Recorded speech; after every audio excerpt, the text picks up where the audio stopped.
नमस्कार, मैं रहबर सिंह बारिश। आज के इस बुलेटिन में बात होगी इंडिया गठबंधन में सीट शेयरिंग को लेकर कहीं समझौता तो कहीं तकरार की।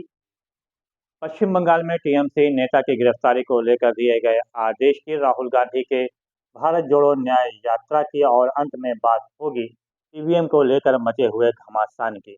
तो शुरू करते हैं आज की सबसे बड़ी खबर से। संसद में नई संसद में लोकसभा चुनाव की बिसातें बिछना शुरू हो गई हैं। एक तरफ जहां भारतीय जनता पार्टी लगातार तेजी के साथ चुनाव प्रचार प्रसार में जुट गई है और इसको लेकर इसके साथ ही साथ अयोध्या में होने वाले भगवान राम की मूर्ति की प्राण प्रतिष्ठा कार्यक्रम को लेकर भी चारों तरफ से जिस प्रकार से उत्साह का माहौल है, उसको राजनीतिक रूप से भारतीय जनता पार्टी भुनाने का भी प्रयास कर रही है। इसको लेकर राजनीति भी गर्म हो चुकी है। हालांकि इन सब के बीच इंडिया गठबंधन जो कि लगातार ये कोशिश कर रहा है कि लोग नई संसद में लोकसभा चुनाव में बेहतरीन प्रदर्शन करने के पश्चात वो सरकार बनाए और लोकसभा में अग्रणी पंक्ति में बैठे। बहरहाल ये तो आने वाला वक्त ही बताएगा कि क्या होता है, किसको जीत मिलती है और किसको हार का सामना करना पड़ता है। ये भी देखने वाला देखने की दिलचस्प बात होगी कि भारतीय जनता पार्टी जिस प्रकार से अयोध्या में हो रहे कार्यक्रमों को लेकर काफ़ी अग्रेसिव है और उसको राजनीतिक जिस प्रकार से उसको तरफ ढकेला जा रहा है, उसका कितना लाभ भारतीय जनता पार्टी को मिलने वाला है, ये भी तो आने वाला समय ही बताएगा। लेकिन दूसरी तरफ जहाँ पे अगर इंडिया गठबंधन की बात किया जाए, तो सब कुछ तो ठीक चल रहा था, लेकिन कुछ ठीक चल भी नहीं रहा। सीट शेयरिंग को लेकर घमासान मचा हुआ है, कहीं समझौता हो चुका है तो कहीं तकरार चल रही है। अगर बात किया जाए महाराष्ट्र की, तो वहाँ पर दावा किया जा रहा है कि काफ़ी हद तक वहाँ पर सीट शेयरिंग को लेकर समझौता हो चुका है और 2 या 3 दिन में इसकी घोषणा भी कर दी जाएगी। वहाँ पे अगर देखा जाए तो शिवसेना उद्धव गुट है या एनसीपी है जो शरद पवार गुट है। इसके अलावा कांग्रेस है जो कि राष्ट्रीय पार्टी है। इन तीनों के बीच में कहा जा रहा है कि सीट शेयरिंग को लेकर काफ़ी हद तक समझौता हो भी चुका है।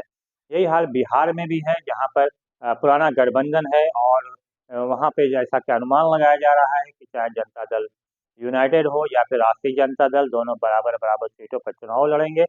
इसके अलावा कांग्रेस को 5 सीटें और 3 सीटें अन्य को मिलती हुई वहाँ पे समझौता पर मुहर लग सकती है। इन दोनों राज्यों में तो काफ़ी हद तक समझौते की उम्मीद है और दिल्ली की बात किया जाए तो वहाँ आम आदमी पार्टी 2 सीट कांग्रेस के लिए छोड़ने के लिए तैयार है, हालाँकि कांग्रेस वहाँ पर 4 सीट माँग रही है। सबसे ज़्यादा जो पेंच फँसा हुआ है वो है पंजाब में, हरियाणा में, उत्तर प्रदेश में और पश्चिम बंगाल में। यहाँ पे सबसे ज़्यादा पेंच फँसा हुआ है। अगर बात किया जाए पश्चिम बंगाल की, तो वहाँ पर काफ़ी घमासान सीट शेयरिंग को लेकर है और टीएमसी ने साफ कर दिया है कि अगर समझौता नहीं होता है तो भारतीय जनता पार्टी के खिलाफ अकेले दम पर वो चुनाव लड़ेगी। इसे लेकर आरोप प्रत्यारोप का भी दौर शुरू हो चुका है और सबसे ज़्यादा जो वहाँ पर है, वहाँ पे सीधे तौर पर मुख्यमंत्री ममता बनर्जी ने कह भी दिया है कि हम सीट शेयरिंग को लेकर तैयार हैं, लेकिन जिस प्रकार से कांग्रेस वहाँ पे अधिक सीटें माँग रही है, वो अधिक सीटें देने के लिए भी तैयार टीएमसी नहीं है और सीधे तौर पर कह दिया है कि अगर हमारे हिसाब के साथ साथ समझौता किया जाएगा, तभी हम सीट शेयरिंग को लेकर समझौता करेंगे, अन्यथा हम अलग चुनाव लड़ेंगे। तो ऐसे में पश्चिम बंगाल में समझौता होता हुआ दिख भी नहीं रहा है। बात किया जाए उत्तर प्रदेश की, तो यहाँ पर समाजवादी पार्टी इंडिया गठबंधन का हिस्सा है और जहाँ तक संभावना व्यक्त की जा रही है कि बहुजन समाज पार्टी भी 15 जनवरी तक इंडिया गठबंधन का हिस्सा बन जाएगी। ऐसे में उत्तर प्रदेश में भी सीट शेयरिंग को लेकर काफ़ी घमासान हो सकता है।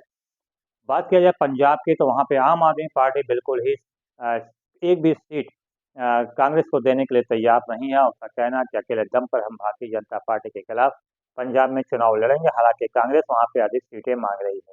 तो ऐसे में देखा जाए कि जो बड़े राज्य हैं, वहाँ पर काफ़ी घमासान इंडिया गठबंधन में सीट शेयरिंग को लेकर हो रहा है। तो ऐसे में यदि शीघ्र ही कोई समझौता या कोई परिणाम निष्कर्ष निकल कर नहीं आता है, तो इसका सीधा असर लोकसभा चुनाव पर पड़ना लाज़िम है। फिलहाल सबकी निगाहें लगी हुई हैं इंडिया गठबंधन के उन दावों के जिसमें कहा जा रहा है कि 2 या 3 दिन के अंदर-अंदर सीट शेयरिंग को लेकर सारी बातें सामने आ जाएँगी और इसकी घोषणा भी कर दिया जाएगा। निगाहें तो सबकी इस वक्त लगी हुई हैं पश्चिम बंगाल पर, जहाँ पे गत दिवस ईडी पर हमला किया गया था, ईडी के अधिकारियों के ऊपर, उन्हें गंभीर रूप से घायल किया गया था। इसमें शेख शाहजहाँ जो कि टीएमसी नेता हैं, उनके घर पर छापेमारी हुई थी और उनका नाम भी इस वक्त उसमें सामने आया था। बात किया जाए जो कि सूत्रों के अनुसार जो बात छनकर सामने आ रही, उसमें ये आ रही है कि शाहजहाँ शेख जो हैं वो बांग्लादेश भागने की तैयारी में थे, हालाँकि ऐसा हो नहीं सका और इस बीच राज्यपाल ने सीधे तौर पे वहाँ के डीजीपी को निर्देशित किया है कि शीघ्र से शीघ्र शेख शाहजहाँ की गिरफ्तारी सुनिश्चित किया जाए। हालाँकि पूर्व के अनुसार ही जैसे कि आमतौर पर होता आया है, शेख शाहजहाँ का नाम जो है आतंकवादी संगठनों से भी जोड़ दिया गया है। तो कहा जा रहा है कि उनका कहीं न कहीं से जुड़ाव आतंकवादी संगठनों से भी है। हालाँकि ये तो जाँच के बाद ही स्पष्ट हो सकेगा कि उनका कहाँ किससे जुड़ाव है और क्या है। फिलहाल शेख शाहजहाँ का एक ऑडियो भी वायरल हुआ है। हालाँकि अभी उस वायरल ऑडियो को हमने नहीं सुना है, लेकिन जिस तरह से बातें आ रही हैं, उसमें शेख शाहजहाँ ने कहा है कि किसी भी प्रकार की सरकारी संस्था से घबराने की ज़रूरत नहीं है। पश्चिम बंगाल में सैकड़ों शाहजहाँ मौजूद हैं। तो इस तरह का जो दावा और किया जा रहा है और प्रत्यारोप लगाया जा रहा है, वो काफ़ी राजनीतिक हलचल तेज़ी से बढ़ गई है और कांग्रेस के अधीर रंजन चौधरी ने सीधे तौर पर कहा है कि जिस प्रकार से पश्चिम बंगाल में कानून व्यवस्था पूरी तरह से बेपटरी हो चुकी है, उसको देखते हुए वहाँ पर राष्ट्रपति शासन लागू किया जाए और इस तरह के माहौल में किसी प्रकार का चुनाव भी नहीं कराया जा सकता है। ये कांग्रेस के नेता ने कहा है, जो कि वहाँ के प्रदेश प्रभारी भी हैं और उन्होंने सीधे तौर पे टीएमसी पे हमला भी किया है। ये टीएमसी वही है जो कि इंडिया गठबंधन में शामिल है। अब देखना ये होगा कि इस मांग के बाद और इस तरह की तकरार के बाद क्या टीएमसी इंडिया गठबंधन में रहेगी भी या अपने को इंडिया गठबंधन से बाहर कर लेगी। और या फिर पश्चिम बंगाल में राष्ट्रपति शासन लागू हो जाएगा कि तो जिस प्रकार के आसार नज़र आ रहे हैं और राज्यपाल ने एक्शन ले लिया है सीधे तौर पर और डीजीपी को सीधे तौर पर निर्देश दिया है कि जल्द से जल्द शेख शाहजहाँ की गिरफ्तारी सुनिश्चित किया जाए। इसको देखते हुए ऐसा अनुमान लगाया जा रहा है कि शीघ्र ही पश्चिम बंगाल में राष्ट्रपति शासन भी लागू हो सकता है। यदि ऐसा होता है तो राजनीति में एक बड़ा हंगामा मचने के भी आसार हैं।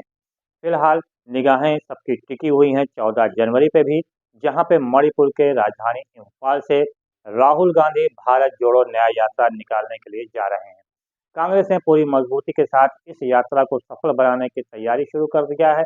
एक दिन पहले राष्ट्रीय अध्यक्ष मल्लिकार्जुन खड़गे ने प्रेस कॉन्फ्रेंस करके इसका लोगो भी जारी कर दिया और ये लोगो आनंद फानन में कांग्रेस नेताओं के वाहनों के ऊपर चिपके हुए भी नजर आने लगे हैं।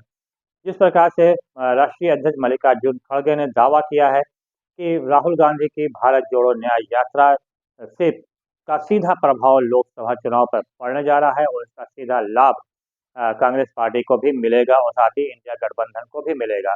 उन्होंने इंडिया गठबंधन के शीर्ष नेताओं से भी कहा है कि वे इस यात्रा में शामिल हों और बढ़ चढ़कर सफल इस यात्रा को बनाएं। इंडिया गठबंधन के जो घटक दल हैं, उनके शीर्ष नेताओं का भी मानना है कि इस यात्रा का सफल यात्रा होने पर इसका काफ़ी असर लोकसभा चुनाव पर पड़ेगा और इसका सीधा लाभ मिलने के लिए जा रहा है इंडिया गठबंधन को। बहरहाल ये तो अभी बहुत जल्दबाजी होगी कि इस यात्रा का कितना असर लोकसभा चुनाव पर पड़ने वाला है। हालाँकि इसके पहले जो भारत जोड़ो यात्रा निकली थी, उसका असर कर्नाटक विधानसभा चुनाव में ज़रूर देखने को मिला था, जहाँ पर कर्नाटक में कांग्रेस को बड़ी सफलता मिली थी। हालाँकि बाद में जो 5 राज्यों में चुनाव हुआ था विधानसभा का, उसमें कोई ख़ास सफलता कांग्रेस के हाथ से नहीं लगी थी। हाँ, कहने के तौर पर दक्षिण के राज्यों में तेलंगाना पर ज़रूर कब्ज़ा करने का मौका कांग्रेस को मिल गया था।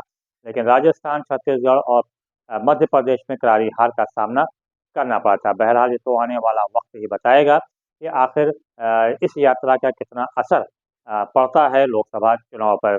अंत में बात करते हैं आंध्र प्रदेश की, जहाँ पर कांग्रेस मजबूत होती दिख रही है। उसकी वजह भी ये है कि शर्मिला, जो कि मौजूद वहाँ के मुख्यमंत्री की बहन है, उन्होंने अपनी पार्टी का विलय कांग्रेस में कर दिया है। ऐसे में जहाँ पिछले लोकसभा चुनाव में आंध्र प्रदेश में एक भी सीट कांग्रेस को नहीं मिली थी, वहाँ पे अब इस नए जो राजनीतिक नया कदम उठाया गया है, उससे कांग्रेस को फ़ायदा मिलता हुआ नज़र आ रहा है। फिलहाल आने वाला समय ही बताएगा कि किसको कितना फ़ायदा मिलता है, अभी कितना और हंगामा होता है। फिलहाल रहबर तिवारी को दीजिए इजाज़त। बहुत बहुत धन्यवाद। जय हिंद, जय भारत।